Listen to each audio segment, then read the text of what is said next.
මේ පාඩමේ යමු පද්ධතිය කියන සංකල්පයට. පද්ධතියක් කියන්නේ මොකක් හරි නිශ්චිත අරමුණක් ඉෂ්ට කර ගැනීම සඳහා අන්තර් සම්බන්ධීකරණයක් සහිත සංඝටක සමූහයක්. හරිද? උදාහරණයක් කියන්නම් මම. අපි ගමු බයික් එකේ තියෙන සංඝටක එකිනෙකට අන්තර් ක්‍රියා කරලා තමයි මෝටර් සයිකල් එක්කෙනෙක් හැදිලා තින්නේ. පිස්ටන් එක ගන්නට සෙට් වෙනවනේ. ඒ අන්තර් ක්‍රියාකාරීත්වයත් එක්ක නිශ්චිත අරමුණක් ඉෂ්ට කරගන්න. මොකක්ද දැන් බයිකින් වෙන්නේ? ප්‍රවාහනය. තමයි අරමුණ. හරිද? එච්චරයි.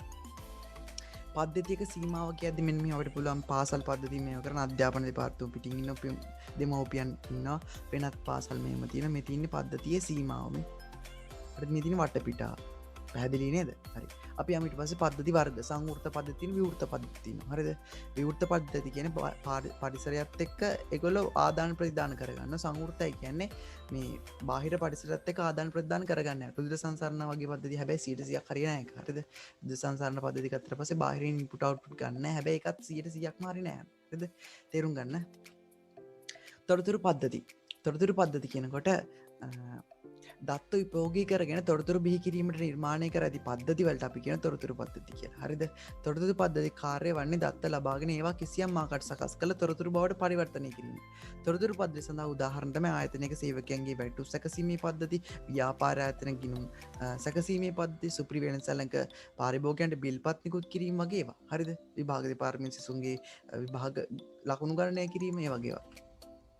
ස්වයංක්‍රීය කළ තොරතුරු පද්ධති පරිගණක තාක්ෂණය යොදාගෙන ක්‍රියාත්මක කරන පද්ධතිය අපි කියනවා ස්වයංක්‍රීය ඔටෝමේෂන් ඉන්ෆෝමේෂන් සිස්ටම්ස් කියලා. හරිද? පරිගණක මත පදනම් වූ තොරතුරු පද්ධතියක පවත්නා අංග පහත තියෙනවා. ඒ කියන්නේ ඔය දැන් ෆුඩ් සිටියේ තින්නේ එහෙම ගන්නනේ බිල් කඩන්නනේ. හරිද? දෘඩාංග තියෙනවා, මෘදුකාංග තියෙනවා, පරිශීලකයෙක් ඉන්නවා, ඩේටා තියෙනවා, කාර්යපටිපාටියක් තියෙනවා, ඔය ටික තියෙනවා. හරිද? පරිගණක තොරතුරු පද්ධති වර්ග කරන එක තමයි කාර්යාලීය ස්වයංක්‍රීය පද්ධති. හරිද? කාර්යාලවල පය මේක පාවිච්චි කරන. ගණදෙනු සැකසුම් පද්ධති. ඔය ATM මැෂින් වගේ ඒවා කළමනාකරන තොරතුරු පද්ධති. හරිද? කියන්නේ මැනේජ්මන්ට් ලෙවල් එකේ කට්ටියව පාවිච්චි කරන්නේ. මැනේජර්ස්ලා දැන් ෆුඩ් සිටියේ මැනේජර් තමයි ඒක පාවිච්චි කරන්නේ. ෆුඩ් සිටියේ අර අක්ක පාවිච්චි කරන ගණදෙනු සැකසුම් පද්ධති. බිල් කඩන. තීරණ සහාය පද්ධති. ඔය දැන් මොකක් හරි එකක තීරණ ගන්න අපිට විදායක ශේෂ්ත්‍රයේ තීරණ ගන්න ජනාධිපතිලා වගේ තීරණ ගන්නත් සොෆ්ට්වෙයාර් තියෙනවා. හරිද? අදපු සිස්ටම්ස් ඉනේ සිස්ටම් එක බලලා තමයි අපි තීරණ ගන්න. විදායක සහාය පද්ධති. හරිද? විදායක ශේෂ්ත්‍රයේ ඉන්න කට්ටියට උදව් වෙන පද්ධති විදායක සහාය පද්ධති. භූගෝලීය තොරතුරු පද්ධති. හරිද? කාලගුණයේ සම්බන්ධ එක ඉන්ෆෝමේෂන් ඒ ඩේටා මේ ගබඩා කරලා තියෙන ඒ පද්ධති වලට අපි කියනවා භූගෝලීය පද්ධති. දැනුම් කළමනාකරන පද්ධති. knowledge system. කියන්නේ දැනුම තියෙන්නේ මේ වගේ. හරිද? ඒක අපිට ඕන දැනුම ටක් ගාලා සර්ච් කරලා ගන්න පුළුවන්. අන්න ඒ වගේ අන්තර්ගත කළමනාකරන පද්ධති. YouTube වගේ නිකන්. හරිද? ඒ වගේ අන්තර්ගතයන් කළමනාකරන ව්‍යවසාය පද්ධති. ව්‍යවසායකයන්ට අවශ්‍ය පද්ධති ව්‍යවසාය පද්ධති. සූරු පද්ධති ස්මාර්ට් සිස්ටම් ඔය ඔන්ලයින් පතින්න කාඩ් දාගන්න මැෂින්ස් හරිද ඔන්ලයින් එක තියනේ පද්ධතිනේ ඔන්ලයින් ස්මාර්ට් සිස්ටම්ස් හරිද අපි මේ වෙනම කතා කරන කාලයල ස්වයංක්‍රීය පද්ධති වදන් සැකසීමේ මෘදුකාංග හරිද ඉතින් මේකට ගන්න පුළුවන් අර කලින් කිව්වා වගේ කාර්යාල කටයුතු ස්වයංක්‍රීය කර ගැනීම සඳහා ඒ තුලින් කාර්යක්ෂමතාව ඉහළ නැංවීම මූලික කරගෙන ස්ථාපනය කරන ලද පද්ධති අපි කියන කාර්යාල ස්වයංක්‍රීය පද්ධති කියලා. ගණදෙනු සැකසුම් පද්ධති කියනවා ATM මැෂින් වගේ ව්‍යාපාර ආයතන තම ප්‍රායෝගිකයන් සමග හෝ වෙනත් ආයතන සමග දෛනිකව සිදු කරන ලබන ගබඩා ව්‍යාපාරික ගණදෙනු තුලින් බිහිවන දත්ත එක් රාශී කර ගැනීම ගණදෙනු සැකසුම් පද්ධති කියලා කියනවා. හරිද? ATM මැෂින් වගේ උදාහරණයකට සුපිරි වෙළඳසැලක තම පාරිභෝගික මිලදී ගන්න භාණ්ඩ වලට අදාළ නිකුත් කිරීමේ කාර්ය ෆුඩ් සිටි එක බිල් කඩන සොෆ්ට්වෙයාර් එක ගණිත සැකසුම් පද්ධතියක්. කළමනාකරන තොරතුරු පද්ධතිය. කළමනාකරන ශාස්ත්‍රීය ප්‍රස්තාර පාවිච්චි කරලා විශ්ලේෂණ වාර්තා පාවිච්චි කරලා කළමන මැනේජර්ස්ලාව තීරණ ගන්න එක පද්ධතියක්. අන්න ඒවට උපකාරී වෙන පද්ධති කළමනාකරන පද්ධති. ඉක්මනට කියනවා හරිද? තීරණ සහාය පද්ධති. ලොකු ව්‍යාපාරිකයෝ හරිද ඡන්දවලදී නේ තීරණ ගන්න ලොකු ලෙවල් එකේ කට්ටිය තීරණ ගන්න සොෆ්ට්වෙයාර් පාවිච්චි කරනවා. ඒවට හදපු සොෆ්ට්වෙයාර් කියන තීරණ සහාය පද්ධති කියලා. විදායක සහාය පද්ධතිය ආයතනයේ සිය අරමුණු ඉටු කර ගැනීම සඳහා තීන්දුව තීරණ ගත යුතු තීන්දුව තීරණ ගැනීම ආයතනයේ සෑම අයකටම කළ නොහැකි හැමෝටම තීරණ ගන්න බෑ. එම කාර්ය සිදු කරන ලබන්නේ ආයතනයේ ඉහළ විදායක ශාස්ත්‍රයේ නිලධාරීන්ය. ඉහළ කට්ටිය තමයි ඔය කරන්නේ. මෙම නිලධාරීන් තීන්දුව තීරණ ගැනීමට තොරතුරු අවශ්‍ය වේ. ඒ අනුව විදායක ශ්‍රේණියේ නිලධාරීන් තීන්දුව තීරණ ගැනීමට අවශ්‍ය තොරතුරු ලබා දීම සඳහා ස්ථාපනය කර ඇති තොරතුරු පද්ධති විදායක සහාය තොරතුරු පද්ධති කියලා අපි හඳුන්වනවා. භූගෝලීය තොරතුරු පද්ධති. භූගෝලීය කියන්නේ අවකාශයේ භූගෝලීය දත්ත ලබා ගැනීම විශ්ලේෂණය කිරීම මේ වගේ කාලගුණය වගේ යන්නේ දේවල් වලට නිර්මාණය කළ තියෙන පද්ධති තොරතුරු මේ භූගෝලීය තොරතුරු පද්ධති දැනුම කළමනා කරන පද්ධති ආයතන කාර්යන් සඳහා අවශ්‍ය වන දැනුම ගබඩා කරගෙන මේ යන්ත්‍ර ගැන හරිද මේ ටෙක්නික්ස් මොනවද මේ පාවිච්චි කරන අපි තුමු කොස්ටික් සෝඩා හදනවා කියලා ඒ ටෙක්නික්ස් මොනවද ඒවා පිළිබඳව ගබඩා කරන තියෙන පද්ධතිය දැන් කොකාකෝලා ගත්ත පස්සේ කොකාකෝලා දැනුම් පද්ධතිය තියෙනවා කොකාකෝලා ආයතනයේ දැනුම් කළමනා කරන පද්ධතිය තියෙනවා කොකාකෝලා හදන හැටි හරිද මොන ක්‍රමෙන්ද මේවා හදන්නේ මේ මැෂින්ස් වලට කොච්චර පවර් එකක් දෙන්නවද අන්න ඒ වගේ දැනුම පිළිබඳව අන්තර්ගත කළමනා කරන පද්ධති ඒ කියන්නේ තින විදිට උදාහරනක් ලෙස වෙබ් අඩුවක අන්තර්ජාලය මුදා හල පසු ඒයට අලුතෙන් වෙබ් පිටුව එකතු කිරීම හා වෙනස් කිරීම සිදු කළ යුතුනම් වෙබ් අඩවී සකස් කලායගේ මැදිහත්වීමකින් තොරව වෙබ් අඩවී අයත් පුද්ගලයාම කළ හැකි ලෙස අවශ්‍යසා කියන සාමාන්‍යෙන් කන්ටෙන්ට් එකත්තින අන්තර්ගතයක් කරද කියන වෙබ්සයිට් එකට දාන්න ඕන මොනවද හරිද වීඩියෝස් දාන්න ඕනද වීඩියෝස් පිළිබඳ සාමාන්‍ය අන්තර්ගතයක් ඇතුළත් පද්ධති අන්තර්ගතපත් ව්‍යවසාය සම්පත් පද්ධති මුළු ව්‍යාපාරම තොරතුරු සැකසීම අවශ්‍ය සම්බන්ධතා සහිතව එක් තොරතුරු පද්ධතියක් සැලසුම් මානව නිෂ්පාදන අලෙවි කටයුතු කරන සාමාන්‍ය ව්‍යවසායකයෝ විවසායකුන් තමයි මේක අවශ්‍ය වෙන්නේ විස්තර සාමාන්‍ය පද්ධතිය පද්ධතිය කියන විශේෂත්වම පද එක්ස්පර්ට් සිස්ටම්ස් හද ආර්ටිෆිෂල් ඉන්ටෙලිජන්ස් පාවිච්චි වෙන හරිද හරිද පද්ධති විශේෂත්ව පද්ධති සාමාන්‍ය මේ පාවිච්චි වෙන්න ඔය රෝග විනිශ්චය කිරීම වගේනේ යන්නේ විශේෂත්ව උපදෙස් ලබා ගැනීම තමයි මේ පද්ධතිය හදලා තියෙන්නේ හරිද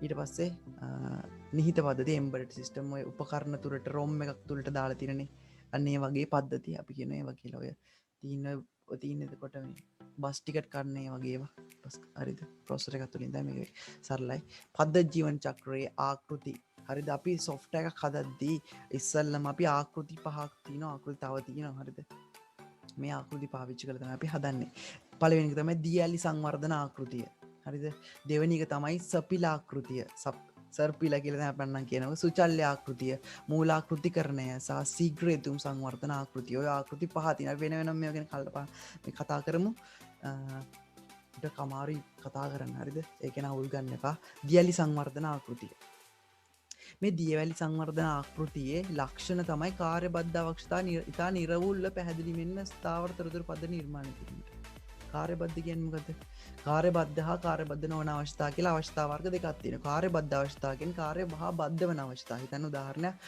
ෆෝන් එකක් ගන්න ගියාට පස්සේ ඔයා ෆෝන් එකක් ගද්දි ඔයා බලන්න ඕන ෆෝන් එකෙන් කෝල් එකක් ගන්න පුළුවන්ද කියලා ඒක තමයි කාර්යබද්ධ අවශ්‍යතා හරිද කාර්යබද්ධ නොවන අවශ්‍යතාවයි මිල පාට ස්පීඩ් එක නේ කාර්ය හා බද්ධ නොවන අවශ්‍යතා හැබැයි කාර්යබද්ධ අවශ්‍යතා තුන කාර්යබද්ධ නොවන අවශ්‍යතාවත් ඕන අපිට හරිද අනිවාර්යයෙන්ම කාර්යබද්ධ අවශ්‍යතා තියෙනවා මොකද ෆෝන් එකෙන් කෝල් එකක් ගන්න පුළුවන් වෙන්නේ බෑ ඒකනේ ෆෝන් එකේ කාර්යබද්ධ අවශ්‍යතාව ඉතින් කාර්යබද්ධ අවශ්‍යතා ඉතා නිරවුල්ව පැහැදිලි සොෆ්ට්වෙයාර් හදන්න තමයි මේ දියැලි ආකෘතිය පාවිච්චි කරන්නේ සරල තොරතුරු පද්ධති නිර්මාණය කිරීමට ගොඩක් ඇඩ්වාන්ස් ඒවා මේකෙන් හදන්න බෑ සරල ඒවා හරිද තොරතුරු පද්ධති සකසා අවසන් කිරීමට වැඩි කාලයක් ගත වෙනවා අන්න ඉක්මනට කරගන්න බෑ මේකෙන් හරිද මේකේ තියෙන වාසිය තමයි පියවරෙන් පියවර මෘදුකාංග පද්ධති නිර්මාණය කරන බැවින් එක් පියවරක දෝෂයක් ඇති වුවොත් ඊළඟ පියවරට යාමට පෙර එම දෝෂ නිවැරදි කරගෙන අන්න පියවරෙන් පියවර තමයි මේකේ හදන්නේ දියැලක් විදියට මුලින් ඉඳන් පියවරෙන් පියවර හදා දියවැලි සංවර්ධන ආකෘති මෘදුකාංග සංවර්ධනය කරන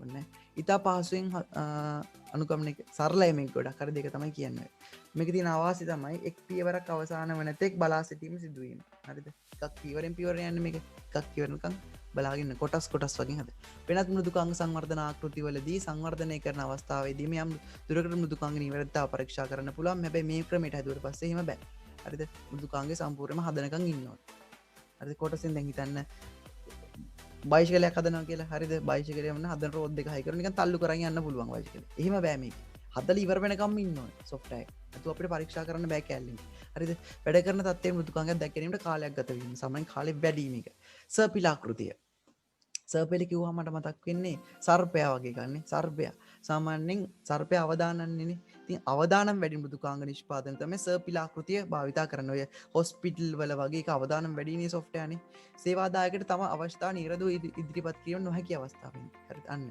එතකොට අවදානමක් තියෙනවා නේ කියන සිටිසේන ඉන්නවා කියන මේ මට මේ හරියටම සොෆ්ට්වෙයාර් එක හදන එක ගැන අයිඩියා ගන්න නැහැ පොඩි අවදානමක් තියෙනවනේ එහෙම කියද්දිනේ අන්න ඒ වගේ අවස්ථාවකට සර්පිල ආකෘතිය පාවිච්චි කරනවා ඒ වගේම අවදානම් වැඩි සොෆ්ට්වෙයාර් හදද්දී ඒ කියන්නේ ඔය හොස්පිටල් වල සොෆ්ට්වෙයාර් මැෂින්ස් වලට ඒවා ජීවිතෙත් එක්ක ප්‍රශ්න ඒවා අවදානම් ඒවට අපි සර්පිල පාවිච්චි කරනවා. සර්පිල කියන්නේ සර්පයා කියන එක. අවදානනේ. සර්පිල ආකෘතියේ වාස්තවම කාර්යබද්ධ අවශ්‍ය නිරෝධ හඳුනා ගැනීම හැකියවීම. හරිද? දියාලියෙත් පුළුවන් මේකෙත් පුළුවන්. භාවිතා කරන මුල්ම මෘදුකාංගයේ ආකෘතියක් දක්නට ලැබීම නිසා ඔහුට අවසානයේ ලැබෙන නිමවුම් පිළිබඳ මුලින් අවබෝධයක් එන්නේ. මේකෙදි කලින් යාපොඩි මේ ආකෘතියක් පෙන්වනවා. මේක වෙන්නේ ඊට පස්සේ සර්පිල ආකෘතිය අවාසි තමයි සර්පිල ආකෘතියට පරිද ගොඩනැගීමේදී අපිට කටයුතු පාලනය කරන සංකීර්ණ කාර්යයක් වීම. මාන සංකීර්ණයි මේක හදද්දි. හරිද? සංකීර්ණ සොෆ්ට්වෙයාර් වලට තමයි මේක ගැලපෙන්නේ. ව්‍යාපෘති අවසාන නිමවීම පිළිබඳ ආරම්භ කරන අවස්ථාවේ පැහැදිලි අවබෝධයක් ලබා ගන්න නොහැකි වීම. ආරම්භ කරාට පස්සේ අවසාන ගැන අවබෝධයක් ගන්න බෑ මේක. හරිද? සර්පයා කෑවට පස්සේ මොකක් වේවිද කියලා දන්නේ නැහනේ. හරිද? ප්‍රමාණාත්මක ඉතා කුඩා මෘදුකාංග ව්‍යාපෘති සහ අවදානම් අඩු මෘදු ව්‍යාපෘති සඳහා මේක ගැලපෙන්නේ නැහැ. කුඩා ප්‍රොජෙක්ට් වලට මේක ගැලපෙන්නේ නැහැ. ෆෝමැට් පැට්‍රි. හරිද?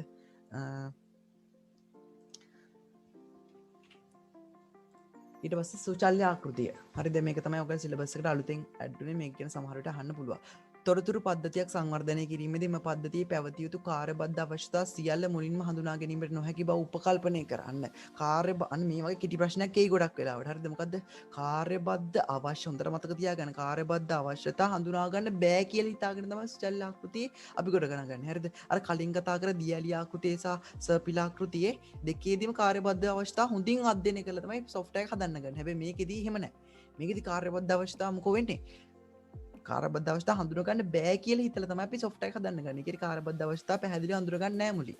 සංවර්ධන කාර්ය සිදු කරගෙන යන අතරතුර කාර්යබද්ධ අවශ්‍යතා හඳුනා ගන්න. ඩෙවලොප් කරනකොට තමයි කාර්යබද්ධ අවශ්‍යතා හඳුනා ගන්න. හරිද?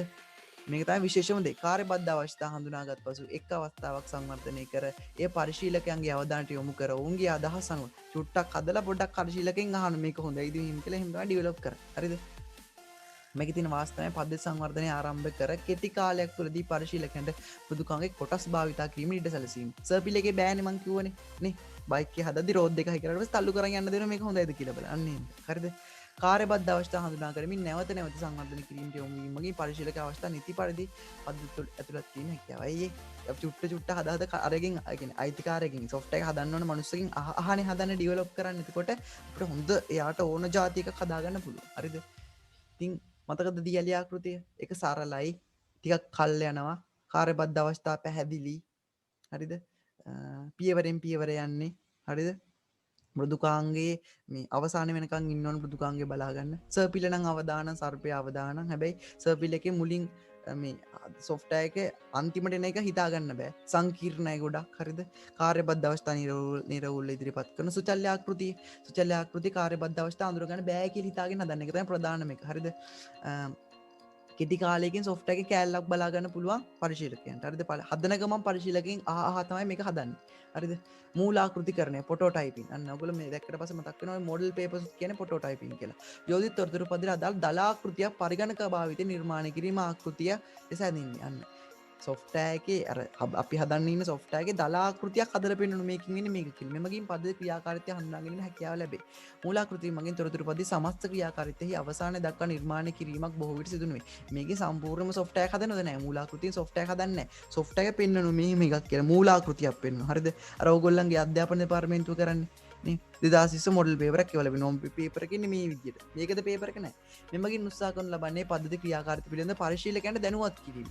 මූලාකෘතියෙන් කරන්නේ මොකද්ද? මේ සොෆ්ට්වෙයාර් එක මෙහිම වෙනවා කියලා පරිශීලක දැනුවත් කරන එක තමයි මේකෙන් කරන්නේ. හරිද?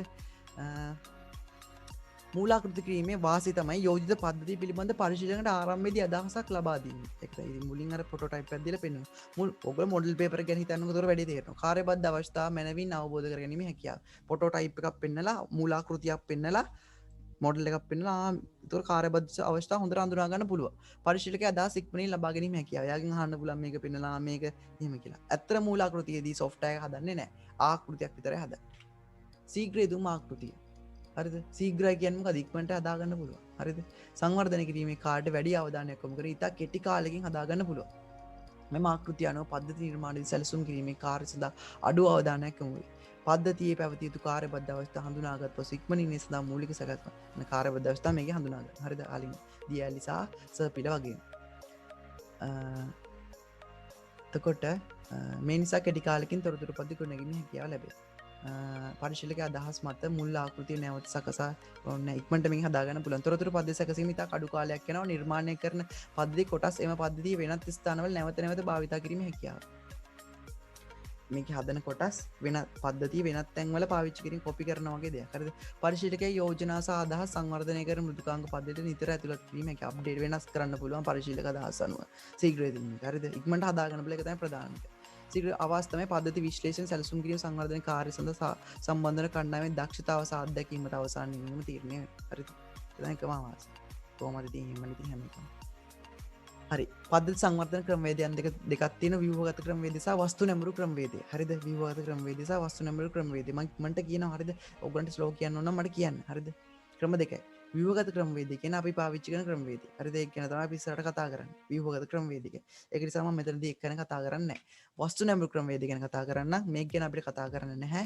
පද්ධති සංවර්ධනය කිරීමේදී පාරම්පරික වශයෙන් භාවිත කළ ව්‍යුහගත ක්‍රමයට විකල්ප ක්‍රමයක් ලෙස වස්තු නැඹුරු ක්‍රමය හඳුන්වන්න පුළුවන්. මෙම ක්‍රමයට අනුව විශ්වාසයෙන් නඩත්තු කළ හැකි මෘදුකාංග නිෂ්පාදනය කරන්න පුළුවන්. හරිද? මේකෙදී පාවිච්චි කරන ක්‍රම තුනක් තියෙනවා. විවෘතකරණය, වස්තු යනු සැබෑ ලෝකයේ වෙන් කර දැක්වීම කොටසකි නම් උපුටා දැක්විය හැකි කොටසකි. ඒවා බොහෝ විට නඩත්තු කළ හැකි. එමෙන්ම නැවත නැවත භාවිතා කළ හැකි සංක්ෂිප්තකරණය කියලා එකක් තියෙනවා. තින විත ප්‍රවේණී කියලා වස්තු නැවත භාවිත අනුබල දීම සඳහා පන්ති අනුපිළිවෙලක් සහිත වස්තු සංවිධානය කිරීම. මේක ඇත්තටම ඔයගොල්ලන්ට සිලබස් එකේ නැහැ. පොඩ්ඩක් වස්තු නැඹුරු ක්‍රමවේදයක් තියෙනවා කියලා ඔළුවේ තියාගන්න. හරිද? මේක ඇඩ්වාන්ස් ක්‍රමවේදයක්. අපි මේ කරන්නේ සාමාන්‍ය සාම්ප්‍රදායික ක්‍රමයක් නෙවෙයි මේක. හරිද?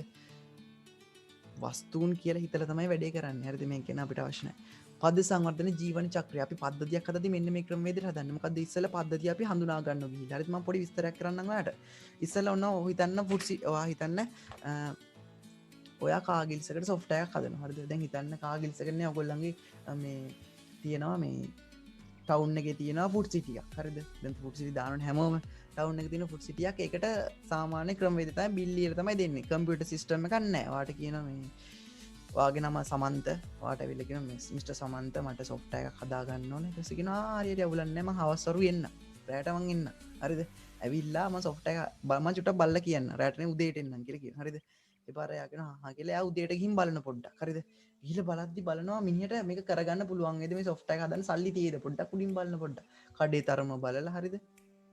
පොඩක් වෙලා බලන්න ඊට පස්සේ කරන්න පුළුවන් වගේ නම් හිතෙන්නේ සොෆ්ට්වෙයාර් එක Tamanට හදාගන්න පුළුවන් වගේ නම් මොකද කරන්නේ? මං හිට එන්නම් ඇවිල්ලා ගැමුරින් විශ්ලේෂණය කරන්න කියලා පද්ධති විශ්ලේෂණ කියන කොටසට යනවා. හරිද? එතකොට මොකද්ද ඊළඟ දවසේ ඇවිල්ලා පද්ධති විශ්ලේෂණය කරනවා. විශ්ලේෂණය කරද්දී අපි ඉස්සරහ කතා කරමු කොහොමද විශ්ලේෂණය කරන්න කියලා. හරිද? විශ්ලේෂණය කරද්දී ඔය ෆ්ලෝ මේ DFD context diagram යන ප්‍රශ්නාවලි භාවිතා කරලා සංකීර්ණව මේ පද්ධති ගැන අධ්‍යයනය කරනවා. ඊට පස්සේ පද්ධති සැලසුම් කරනවා, ඩිසයින් කරනවා. මෙහිම තමයි අපි ටෙක්ස්ට් බොක්ස් එකක් දාන්නේ. මේක අපිට පද්ධති සැලසුම් කරනවා. ඊට පස්සේ පද්ධති සංවර්ධනය කරන සුදුසු ප්‍රෝග්‍රෑමින් ලැන්ග්වේජ් එකක් පාවිච්චි කරලා ඊට පස්සේ පද්ධති ටෙස්ට් කරනවා. හදපු එක ටෙස්ට් කරලා බලනවා. ඊට පස්සේ පද්ධති ක්‍රියාත්මක කරනවා. ඊට පස්සේ පද්ධතිය ක්‍රියාත්මක කරනවා. සොෆ්ට්වෙයාර් ගිහලා ගහන ඊට පස්සේ පද්ධතිය නඩත්තු කරන්න ඕනේ. හරිද? පද්ධතිය නඩත්තු කරන්න. කියන්නේ අවුල් තියෙනවා නම් හදන්න බලමු කොහොමද වෙනම කරන්න කියලා. මුලින් ඔන්න පද්ධතිය විමර්ශනය. හරිද? කියන්නේ පද්ධතිය හඳුනා ගැනීම. ඒක ගිහිල්ලා බලන්න කරන්න පුළුවන්ද කියලා. අන්න ක්‍රම දෙකක් තියෙනවා. මූලික විමර්ශනය සහ ශක්්‍යතා අධ්‍යයනය. ශක්්‍යතා අධ්‍යයනය කියන්නේ තාක්ෂණික ශක්තියතාව තියෙනවා, ආර්ථික ශක්තියතාව, මෙහෙයුම් ශක්තියතාව සහ ආයතනික ශක්තියතාව. හරිද? ඒ කියන්නේ තාක්ෂණික වශයෙන් ටෙක්නිකලි කරන්ට් එක තියෙනවද කම්පියුටර්ස් ගන්න. ඉන්ටර්නෙට් තියෙනවද? ආර්ථික වශයෙන් මූට මේ සොෆ්ට්වෙයාර් එක හදන්න වියදම් කරලා තියෙනවද කම්පියුටර්ස් වලට? ස්කෑන් අර බාර්කෝඩ් රීඩර් මැෂින් වල තියෙනවද? මෙහෙයුම් ශක්තියතාව. මේක ඉන්න සේවකයන්ට මේ IT knowledge එක තියෙනවද මේව කරන්න? ආයතනික වශයෙන් කරන්න පුළුවන් ආයතනික ශක්තියතාව. හරිද? ඒව බලන්න මුලින් අර ගිහිල්ලා බලන්න එක තමයි. ඊට පස්සේ වැඩේ ඕකේ නම් දෙවෙනි දවසේ එනවා. දෙවෙනි දවසේ ඇවිල්ලා මොකද කරන්නේ? පද්ධතිය විශ්ලේෂණය කරනවා. හරිද? විශ්ලේෂණය කරද්දී කාර්යබද්ධ අවශ්‍යතා හඳුන ගන්නවා, කාර්යබද්ධ නොවන අවශ්‍යතා හඳුන ගන්නවා කියන්නේ සොෆ්ට්වෙයාර් එකට දැන් මෙයාගේ ඒ කස්ටමර් කියන්නේ ඒ ෆුඩ් සිටි අයිතිකාරයාගේ කාර්යබද්ධ අවශ්‍යතාව මොකද්ද? බිල් කැඩීම. බිල් කැඩීම දැන් කාර්යබද්ධ අවශ්‍යතාව. කාර්යබද්ධ නොවන අවශ්‍යතාව මොනවද? ලස්සනට සොෆ්ට්වෙයාර් එක පහසුවෙන් පාවිච්චි කරන්න පුළුවන් එක, මිල අඩුවෙන් කරගන්න එකනේ. ඒ වගේ ඒවා. පද්ධති විශ්ලේෂණ අවස්ථාවේදී කාර්යබද්ධ අවස්ථා හඳුනා ගැනීමට භාවිත කරන ක්‍රමවේදය. සම්මුඛ කාර්යබද්ධ අවස්ථා හඳුනන්නේ කොහොමද? සම්මුඛ සාකච්ඡා. අක්කත් එක්ක කතා කරන තැන ඉන්නේ. නැන්දලත් එක්ක කතා කරන ප්‍රශ්න අහන නැන්දි. මෙහෙම තිබ්බොතින් හොඳයි නේද? මට මැසේජ් එකක් ආවා internet connection is unstable කියලා. කාට හරි ප්‍රශ්නයක් තියෙනවා නම් කියන්න හෙන්නේ නැති. හරිද? මැසේජ් එකක් එනවා. හරිද? හරිද? මේ ඊට පස්සේ ප්‍රශ්නාවලි භාවිතා කිරීම නිරීක්ෂණය පවත්නා පොත් වර්ගවලින් හරි දේ වගේ මූලාකෘතිකින් වගේම පුළුවන්. ඊට පස්සේ අපි යනවා පද්ධති සංවර්ධන ජීවන චක්‍රයේ සොරි විශ්ලේෂක මෙවලම කියන්නේ. හරිද? දැන් පද්ධති විශ්ලේෂණය කරගෙන ඉන්නේ දැන්. හඳුනාගත්ත දැන් මේව තමයි මෙතන තමයි විශ්ලේෂණ. හරිද? කාර්යබද්ධ නොවන අවස්ථා ගැන ආයෙ පොඩ්ඩක් කියන්නකෝ. ඇහුනේ නැහැ හරියට. කාර්යබද්ධ අවස්ථා කියන්නේ කාර්ය හා ප්‍රධාන දේවල්. කාර්යබද්ධ නොවන කියන්නේ කාර්යයත් එක්ක බැඳුණු හැබැයි ප්‍රධාන නොවන දේවල්. හරිද? ෆුඩ් සිටි සොෆ්ට්වෙයාර් එක ගත්තට පස්සේ කාර්යබද්ධ අවස්ථාව තමයි බිල් එක කඩා ගන්න පුළුවන් එක. හරිද? බිල් එක හරියට print වෙලා එන එක. හරිද? කාර්යබද්ධ නොවන අවස්ථාව තමයි සොෆ්ට්වෙයාර් එකේ ලස්සනට සොෆ්ට්වෙයාර් එකේ ඩිස්ප්ලේ එකේ පෙන්නන එක. හරිද? ටච් කරන්න පුළුවන් එක. හරිද? ඒ විදිහට හදන එක. ඒක තමයි කාර්යබද්ධ නොවන අවස්ථාව. හැබැයි ඒවත් ඕන හොඳේ. ඒ හැබැයි ප්‍රධානේව නෑ. ඒව නැති වුණත් අවුලක් නෑ. හරිද? අපි යමු ඊට පස්සේ දැන් පද්ධති විශ්ලේෂණය යටතේම තමයි DFD අඳින්නේ. අපි activity diagram අඳින්නේ, context level diagram අඳින්නේ. හරිද? ඒ ටික අඳින්නේ පද්ධති විශ්ලේෂණය දෙවෙනි පියවරේදී. හරිද? තාම දැන් දෙවෙනි පියවර ගැන කතා කරන්නේ. හරිද? එතකොට ඒව ගැන අපි දෙවෙනි දැන් මේ ෆස්ට් එක ඉවරනට පස්සේ කතා කරමු. හරිද? යෝජිත පද්ධති සැලසුම් කිරීම. පද්ධතියක් අන්න දැන් තුන්වෙනි පියවරට. පද්ධති සැලසුම් කරද්දී තාර්කික පද්ධති සැලසුම් කිරීම සහ භෞතික පද්ධති සැලසුම් කිරීම කියලා කොටස් දෙකකට බෙදෙනවා. හරිද? තුන්වෙනි පියවරේ දැන් ඉන්නේ. අන්න මොකද තාර්කික පද්ධති සැලසුම් කිරීම කියන්නේ? පද්ධතියට අදාළ කාර්යයන් සහ ඒ තුළින් පද්ධතිය තුළට දත්ත ගලා යන සහ පද්ධතිය තුළින් දත්ත පිටතට යොමු වීමේ රූපමය ආකෘති මගින් නිරූපණය කිරීම තාර්කික සැලසුම් කිරීමේ ඉදිරියට අපි කියනවා. තාර්කික දත්ත යනවා මෙහෙම රූපමය විදිහට ඇඳ ගන්න. හරිද? එන්න සාබල වෙච්චරයි. හරිද? ඊට පස්සේ භෞතික පද්ධති සැලසුම් කිරීම අතුරුමුණත් එන්නේ මේ විදියට. හරිද? ඒ අතුරුමු ඒ කියන්නේ ඩිස්ප්ලේ එක මේව කරනවා. හරිද? ඒ වගේ දේ. හරි ප්‍රතිදාන සකස් කළ දත්තල් ප්‍රතිඵල බැහැරට ලබාගෙන ඉඳලා භාවිත කරන වාර්තා සහ වෙනත් ක්‍රමනේ බාර්කෝඩ් රීඩර් එක කොහොමද එන්නේ කියලා ප්ලෑන් කරනවා. හරිද? පද්ධති මොකද කරන්නේ? පද්ධතිය සැලසුම් කිරීම. මේ ඩිස්ප්ලේ එකේ බටන් මෙච්චරක් ඉන්න ඕනේ කියලා මේ රූප සටහන් ආශ්‍රයෙන් ඒ වගේ දේවල්. හරිද? අපි යනවා පද්ධති සැලසුම් කිරීම. ඊට පස්සේ යනවා සංවර්ධනය. සුදුසු ප්‍රෝග්‍රෑමින් ලැන්ග්වේජ් Java Python හරි මොකක් හරි පාවිච්චි කරලා අපි ඩෙවලොප් කරන්න කෝඩ් කරන්න පද්ධතිය. ඒක තමයි පද්ධති සංවර්ධනය කියලා කියන්නේ. ඒ පද්ධති පරීක්ෂා කරන්න ඕනේ. හරිද? පද්ධති පරීක්ෂා කරන්න ඕනේ. ඒ කියන්නේ හදපු එක හරියට වැඩ කරනවද කියලා පරීක්ෂා කරන්න. පරීක්ෂා කිරීමේ ක්‍රමවේද තියෙනවා. ඒකක පරීක්ෂාව, ඒකාබද්ධ පරීක්ෂාව, පද්ධති පරීක්ෂාව සහ ප්‍රතිග්‍රහණ පරීක්ෂාව. ඒකක පරීක්ෂාව කියන්නේ දැන් හැදුවනේ සොෆ්ට්වෙයාර් එක. හරිද? උදාහරණයක් කියන සොෆ්ට්වෙයාර් එක පැත්තකින් තියලා අපි හිතමු වාහනයක් කියලා. ඒකක පරීක්ෂාව කියන්නේ කෑලි රෝදේ වැඩ කරනවද බලන්න, පිස්ටන් එක හැම උඩට පල්ලෙහාට කරලා බලන වැඩ කරනවද කියලා. හරිද?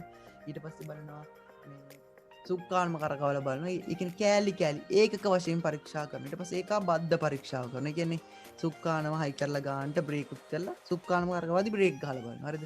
කෑලි ඒකාබද්ධ කරලා පරීක්ෂා කරන බලනවා හරියට වැඩ කරනවා. ඊට පස්සේ පද්ධති පරීක්ෂාව. මොකද්ද පද්ධති පරීක්ෂාව කියන්නේ? සමස්ත පද්ධතියම. හරිද? මුළු වාහනේම එක සැරේ පැදලා බලනවා. හරිද?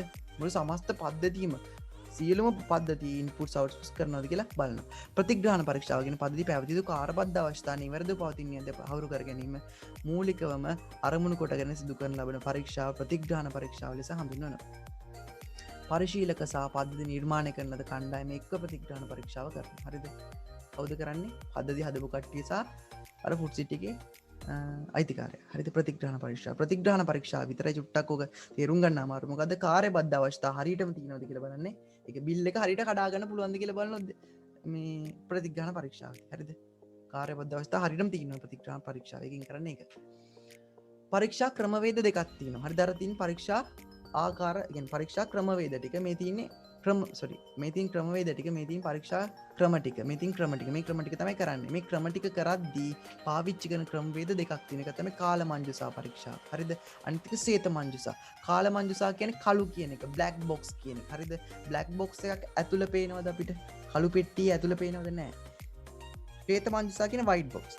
සුදු පෙට්ටියෙන් නම් ඇතුළ පේනවා. සුදු පෙට්ටිය වල ඇතුළ පේනවනේ. කළු පෙට්ටිය වල ඇතුළ පේනවද? නැහැ. සුදු පෙට්ටිය වල ඇතුළ පේනවා. හරිද? ඉතින් එතකොට හිතන්න මං පෙන්වන්නම් ඔයාලට තව එකක් මෙන්න මේ වගුව බැලුවට පස්සේ පේනවා. හරිද? ඒකක පරීක්ෂාව. ඒකක පරීක්ෂාව කරන්නේ කොහොමද? ඒක පරීක්ෂාව කරන්නේ කෑලි ගලවලනේ. හරිද? එතකොට ඒක සාමාන්‍යයෙන් ෆුඩ් සිටි අයිතිකාරයට කරන්න පුළුවන් ද සොෆ්ට්වෙයාර් එකේ කොටස් නේ. ඒව බෑ. ඒක කරන්න පුළුවන් මෘදුකාංග සංවර්ධන නිලධාරියට විතරයි. ඒක ශ්වේතමංජුසා පරීක්ෂා ක්‍රමවේදය. ඇයි ඒ? ඇතුළනේ ඒක. ඇතුළ නිසා ඇතුළ එලියෙන් කරන දෙයක් නෙවෙයි ඇතුලෙන්නේ සුදුයිනේ සුදු කියන්නේ ඇතුල පේනවා ඉන්නේ ඇතුල white box ඒක බද්ධ කියන්නේ කෑලි එකට එකතු කරලා ඒකත් කරන්නේ ප්‍රෝග්‍රෑමර් මෘදුකාංගේ හදපු එක්කෙනා ඒකත් ශ්වේත මංජුසා හරිද ඒකත් ගරාජ් බාස්ට කරන්න පුළුවන් දෙයක් පද්ධති පරීක්ෂාව නම් කාල මංජුසා අයියේ වාහනේ පදින්න බං ප්‍රෝග්‍රෑමර් කෙනෙක් ඕනද අපිට පුළුවන් වාහනේ පදින්න නේද ඒකරමකෝ එන්ජින් එක ගැන දැනන් ඉන්නවද ඒකට එහෙම අවස්ථාවක් නැහැ පා ගන්න පුළුවන් නම් වාහනේ යනවා ප්‍රෙස් කරන්න පුළුවන් යනවාද හරිද ඉතින් පද්ධති පරීක්ෂාව කරන මෘදුකාංග සංවර්ධනය කිරීමට සම්බන්ධ නිලධාරියා හැර වෙනත් කෙනෙක් මොකද නැත්තම් ඌ හැදුවොතින් ඌට තේරෙන්නේ නැහැ තමන්ගේ අවුල් මොනවද කියලා ගේම් එකක් හදද්දිත් ඔහම තමයි හරිද අපි නෙමෙයි බං ගේම් එක ගහන්නේ වෙන කෙනෙක්ට දීලා බලන ගේම් එක ගන්න හරිද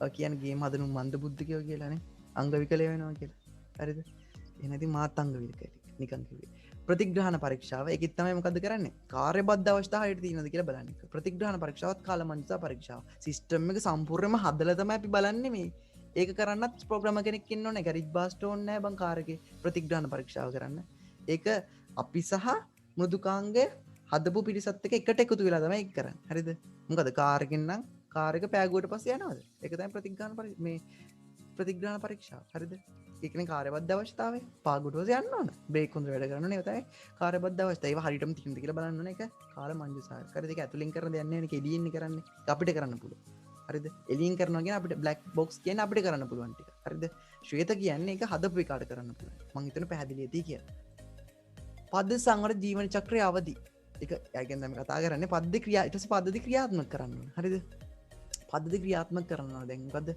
අපි ටෙස් කරා දැන් මොකද කරන්නේ අන්තිම ටික දැන් තියෙන්නේ හරිද පද්ධතිය අපි ක්‍රියාත්මක කරන්න සමාන්තර ස්ථාපන තර ඍජු ස්ථාපන සහ නියාමක ස්ථාපන සහ අවදි ස්ථාපන කියලා ටිකක් තියෙනවා බලමු මොනවද කියලා සමාන්තර ස්ථාපනය දැනට පවතින පද්ධති ක්‍රියාත්මක කරගෙන යන අතරම නව පද්ධතිය ක්‍රියාත්මක කිරීම එහෙමනේ සමහරු දැන්ට තියෙන එකත් ෂේප් එක කියනවා අලුත් එකකුත් ෂේප් එකේ කරන් යනවා අන්න ඒගොල්ලන්ට මොකද්ද අපි කියන්නේ සමාන්තර ස්ථාපනය බලන්නවත් එහෙමද කියලා ඍජු ස්ථාපනය පවතින පද්ධති ඉවත් කොට ඒ වෙනුවට නව පරිගණක පද්ධතියක් භාවිතා කිරීම සැලැස්වීමන්න පරණ එක බූට් එක තියලා අලුත් එකක් පටන් ගන්නවා මම කියන එකට ඍජු ස්ථාපනය කියලානේ ගොඩක් ගෑල්ලම එහෙම තමයි හරිද දැන් ඔය වාට මොකද බූට් එකක් තියෙනවා අනිවාර්යයෙන් එයා ඍජු ස්ථාපනයක් කරන්න යන එක්කෙනෙක් හරිද අවදි ස්ථාපනය කියන්නේ මොකද නව පද්ධතියේ සියලුම කොටස් එකවර ස්ථාපනය කර හඳුන්වා දීමක් හෝ භාවිතා කිරීමට යොමු කිරීම සිදු නොකර කොටසින් කොටස හඳුන්වා දීමට අපි කියනවා අවදියෙන් අවදිය හරිද අවදියෙන් ඔන් තමයි හඳුන්වන්නේ හරිද ඒකට අපි කියනවා අවදි ස්ථාපනය සම්පූර්ණයෙන්ම සොෆ්ට්වෙයාර් එක දෙන්නේ නැහැ කොටසින් කොටස දෙනවා හරිද සොෆ්ට්වෙයාර් එකේ භාගයක් දෙන එහෙම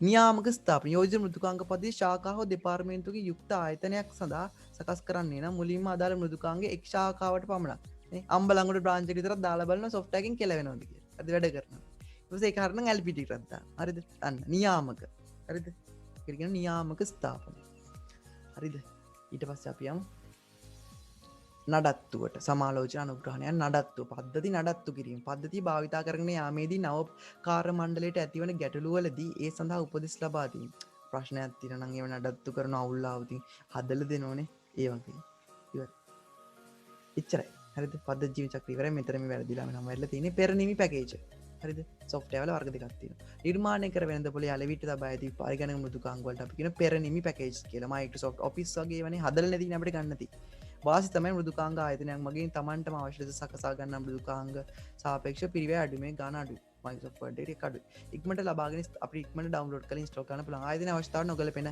හැකියාව අවස්ථ තමයි ආයතනයේ Microsoft Word එක අපේ ආයතන ගැලපෙන්නේ නැති වෙන්න පුළුවන් ඒක කලින් හදපු එකක් නෙවෙයි වෙන ආයතනින් හදපු එකක් නෙනේ අවශ්‍ය පුහුණුවීම් වෙනත් ආයතනයක වෙත දැන් Microsoft Word එක නම් ඒක වෙන ආයතනයක මගින් තමයි ලබා ගන්න වෙන්නේ වෙන එකක් හදපු එකක් නේ මෘදුකාංග පද්ධතිය ඇතිව පහසුකම් බොහොමයක් භාවිත කිරීම සිදු නොවීම අද වර්ඩ් එකේ ඊමේල් පහසුකම සමානට ඕනේ නැහැ. හරිද? ඒ වගේ ප්‍රශ්න තියෙනවා. හරිද? ඔය වගේව තමයි. සල්ලි දීලා අපි software එකක් හදුවට පස්සේ මොකෝ තියෙන වාසිය? ගාන වැඩි. ඒක තමයි අවාසියක්. හරිද? වාසි තමයි අපේ 100% අපිට අවශ්‍යතාවයට පරිදි තමයි හදන්නේ. නිසා අපිට වාසිය වැඩි. හරිද? පද්ධති එක ඉවරයි. හරිද? පද්ධති සංවර්ධනය ඉවරයි. ඕක තමයි තියරි කියා දෙන්න පුළුවන්. සුපියටම කියා දුන්න තියරි හරිය තිතරම කියා දීලා තියෙන හැම එකක්ම. හරිද? ඕක බලාගෙන යන වීඩියෝ එක හෙට බලන්න අමතක නැහැ. හරිද? ඊට පස්සේ අපි බලමු full adder half adder එකට ගිහිල්ලා අද මම full adder half adder කරනවා. ඊට පස්සේ ඔපරේටින් සිස්ටම් වල චුට්ටක් කරා පොඩ්ඩක් කියන්න තියෙනවා. ඒකත් කියනවා. හරිද? ඒකත් කියනවා. ඊට පස්සේ e-commerce එක කියා දෙන්න. ඒකට ස්ලයිඩ් හදන්න ඕනේ නෑ. මං ටියුට් එකම අරගෙන මෙතන කියා දෙන්න. එතකොට මට ලොකු වෙලාවක් යන්නේ. හරිද? ඒක කියා දෙන්නම්. අපි තව දැන් 12:13 වෙලාව මං හිතන්නේ තව මීටින් එකක් දාන්න ඕනේ කියලා. මේකම කෘත්‍රිම බුද්ධියත් ඔයාලට කියා සෝරි මේ e-commerce එකත් කියා දෙන්න. මං හිතන්නේ ඒක ලේසි කියලා. හරිද? මම මේක e-commerce එකට මාරු කරන ඔහම ලයින් එකේ ඉන්නකෝ. හරිද? ඔය එකම ඉන්න මම YouTube එකේ දෙවෙනි එකත් අප්ලෝඩ් කරන්න. ඔහම ලයින් එකේ ඉන්නවා මම. ඔදායිත් මීටින් එකක් දාන්න එක තේරුම් නැහැ. හරි අපි බලමු කෘත්‍රිම බුද්ධිය නෙවෙයි e-commerce ගැන e-commerce